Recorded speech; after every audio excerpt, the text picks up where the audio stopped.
Good morning. I'm going to read the tribute.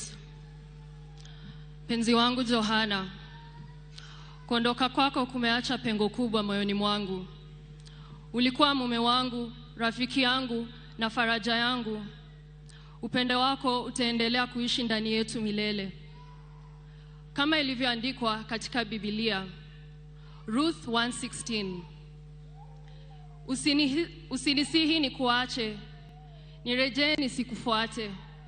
Kwa maana uendako nitakwenda, na ukaapo nitakaa. Watu wako watakuwa watu wangu, na Mungu wako atakuwa Mungu wangu. Kwa mama yangu mpendwa, Mary, ujue nitabaki kukujali na kukuheshimu kama mama yangu mwenyewe. Kwa watoto wetu, Cheruto na Chesang, baba yenu aliwapenda sana na kumbukumbu zake zitaendelea kuishi ndani yenu.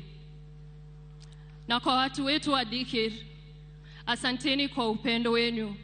Nitaendelea kuwa karibu nanyi na kuwasaidia kadri nitakavyoweza. Johana, ulipendwa na utakumbuka